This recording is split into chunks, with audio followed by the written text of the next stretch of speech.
bu dee yaa ngi doog a seetaan suñu vidéo bul fàtte abonné liker partager parce que ça nous aide vraiment. Ça prépare, bon, là j'aperçois notre confrère Juan Branco qui nous a fait une surprise. On ne savait pas qu'il serait là. Et voilà, je ne sais pas. Donc c'est ça, c'est ça. On disait que la plainte, la procédure était une réaction à la procédure initiée contre Juan Branco. Donc on le laisse intervenir et puis après on va vous libérer. Hein?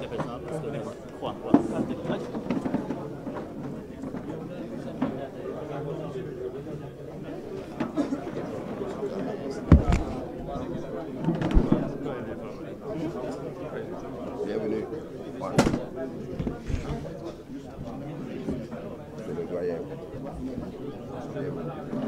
Monsieur le procureur de la République, nous sommes venus ici vous dire que nous n'avions pas peur. Nous sommes venus ici, au Sénégal, où s'engage le devenir humain, dire à tous ceux qui nous entendent qu'ils ne doivent pas avoir peur. Ousmane Sonko, porteur de l'espoir du grand peuple des déshérités, a été arrêté. Ce n'est pas le cas de l'espoir qui se levait à ses côtés. Cet espoir que les balles n'ont pas réussi à détenir résonne par-delà ces contrées. Il s'élève et s'appose dans les cœurs des centaines de milliers d'exilés qui, de Paris à Hong Kong, ont dû fuir la misère que leurs gouvernants généraient. Cet espoir va au-delà. Il est celui de toutes les masses sombres et obscures qui, partant des jeunes déshérités de Thiès, voguent jusqu'aux gilets jaunes français, en passant par les enfants de Gaza, les femmes et hommes maltraités, tous ceux qui crient liberté, dignité, souveraineté. Cet espoir, aucune digue et aucun procureur ne saura l'arrêter. Je suis venu vous dire, monsieur le procureur, qu'une masse sombre et obscure vous toise, vous et vos décisions d'apparence si fermes et si assurées. Une masse sombre et obscure qui fut celle de vos ancêtres.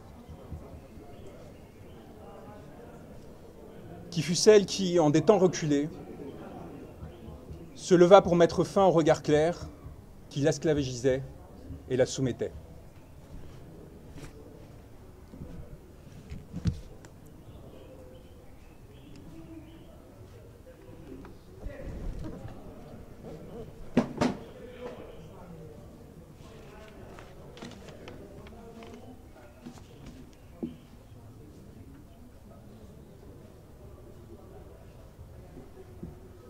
Cette masse sombre qui vous a fait homme, vous souhaitez désormais l'abattre. C'est une masse sombre que vous craignez désormais plus que tout, contre laquelle vous vous êtes montré, prête à lever des armes destinées à la protéger. Monsieur le procureur de la République, l'espoir du monde résonne au Sénégal, où un juste, il y a quelques années, s'est levé.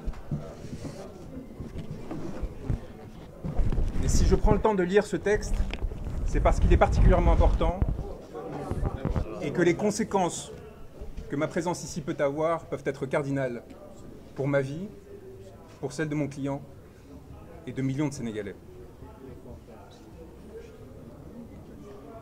L'espoir du monde résonne au Sénégal, où un juste, il y a quelques années, s'est levé pour dénoncer la corruption qui affligeait son peuple. Ce peuple l'a accompagné, s'est sacrifié et martyr a donné une leçon au monde. Il a décidé de loger son âme en un corps que vous avez pensé pouvoir arrêter. Cet homme, ce juste qui, entouré d'âmes mortes, avait décidé de se lever, ne saurait être arrêté.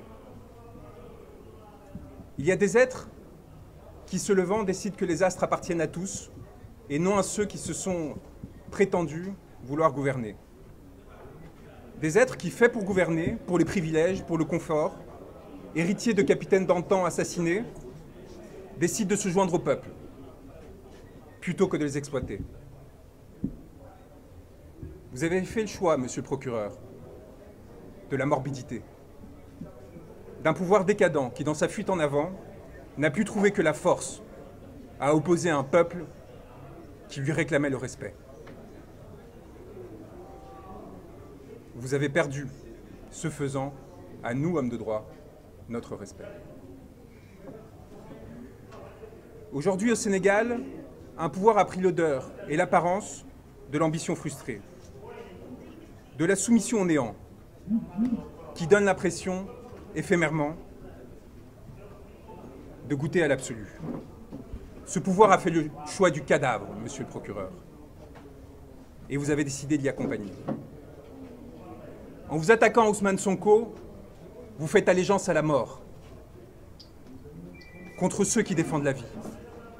Je suis venu vous dire, au nom de cet homme que vous a décidé de faire emprisonner, que nous n'avons pas peur. Que nous avons l'âme tranquille des hommes qui luttent et qui observent sans dédain ni pitié ceux qui s'offrent à la servilité. Je suis venu prêter main forte à ceux qui ont décidé de défier le malheur et la fatalité. À ceux qui ont décidé de tenir droit contre ceux qui les veulent plier. Au Sénégal s'engage le devenir d'un continent qui a porté l'homme, tutoyé les astres, et que l'on a pour cela longtemps persécuté. Un continent qui désormais fait l'histoire et la domine, s'apprêtant à en écrire les pages les plus glorieuses, dans l'aspiration au bonheur et à la dignité. J'ai l'honneur d'avoir été choisi auprès de mes confrères par un homme qu'un peuple a choisi pour l'accompagner.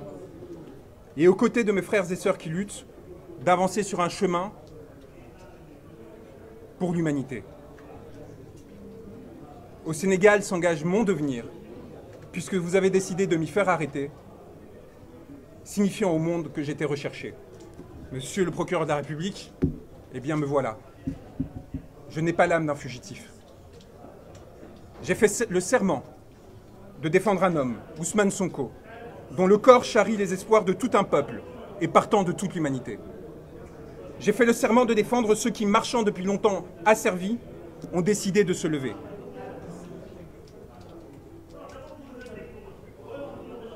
Vous avez décidé de le faire arrêter, ce corps qui s'est érigé, s'est redressé, et à travers lui, d'arrêter 17 millions de Sénégalais. Vous l'avez espéré à la menace, l'intimidation, la corruption, servile et soumis. Vous n'avez pas supporté que, rehaussant son regard, ce corps et cette âme disent non. Non, je ne céderai pas. Non, je ne me soumettrai pas. Non, je ne me plierai pas. Trop de siècles sont passés, j'aspire désormais à la liberté et à la souveraineté. C'est donc tout naturellement en tant qu'avocat, mais également en tant qu'homme, qui sait ce qu'il doit aux siens, à tous ceux qui luttent, quelle que soit leur origine et leur couleur de peau, que je suis venu me porter à ses côtés. Et c'est donc naturellement que vous m'avez voulu arrêter. Moi, comme d'autres confrères et consoeurs, comme tant de journalistes, comme tant de citoyens. Car vous savez les reconnaître, monsieur le procureur. Les hommes qui, disant non, menacent vos intérêts. Je suis venu vous le dire, monsieur, que vous pouvez arrêter un homme, mais que vous ne pourrez rien contre la vague et le ressac qui viendront par la suite vous frapper. Nous sommes les héritiers et les ancêtres d'une longue lignée d'êtres qui ont ouvert leurs portes et qui ont ouvert toutes les portes aux sœurs et frères qui tremblaient. Plus de 600 Sénégalais demeurent enfermés du fait de leurs idées. Vous pourrez en arrêter 1000 autres, monsieur le procureur. Vous ne pourrez rien contre les champs humains que leurs mots et gestes s'apprêtent à ensemencer. Monsieur le procureur, je suis venu ici à Dakar vous dire que nous serons vos spectres et que plus jamais vous nous échapperez. Dans la nuit, dans le jour, aux côtés de ceux qui successivement se lèveront pour la justice et la vérité, vous nous aurez à vos côtés. Âmes rôdantes, torturées, pillées, assassinées, prêtes à frapper. Je suis venu vous dire, et je finirai là-dessus, qu'il n'y a de tranquillité que pour l'homme libre et pour celui qui à l'homme s'est voué. Les crimes que vous avez commis messieurs les gouvernants, messieurs les magistrats, messieurs les hauts fonctionnaires, que vous avez autorisés, ordonnés, se sont inscrits dans la chair de l'humanité, imprescriptibles, et reviendront toute votre vie vous hanter. Et nous serons leurs garants, ceux qui s'assureront que plus jamais ces morts, ces blessés ne soient oubliés. Morts ou vivants, arrêtés ou libres, nous viendrons vous susurrer cette parole qui, jusqu'au plus profond de votre intimité, vous laissant trembler, agité, accablé, prêt à tout pour vous sauver, vous ont amené à l'irréparable. Vous êtes damnés. Votre vie, désormais, est prise entre les raies de la fatalité. Vous êtes la tragédie, et vous rêvez de nous y emporter. Nous demeurerons solaires auprès de nos frères arrêtés, torturés, tués. Nous porterons leur mémoire, leur nom, de Falafleur à Papa Amadou Keïta. Nous relayons sans cesse et sans craindre d'eau tomber, sans craindre votre barbarie ni votre sauvagerie, votre obsession du pouvoir et de l'indécence, notre souveraineté et notre liberté. Un mot. Le monde vous regarde, monsieur le procureur, et je suis venu vous le dire. Le monde nous regarde. À cet instant, les spectres que vous et vos ancêtres, qu'ils soient colons, exploiteurs, maîtres ou traîtres, ont enfantés, à ce moment-là, ils se réunissent et ils se complotent pour qu'en ces terres rejaillissent enfin beauté et liberté. Je tiens à vous remercier d'être présent, d'avoir le courage de votre travail, et je souhaite remercier mes confrères qui, au quotidien, défient les personnes qui atteignent à la souveraineté et à la liberté du peuple sénégalais, en leur disant que nous sommes là pour eux et que nous sommes honorés d'être à leur côté.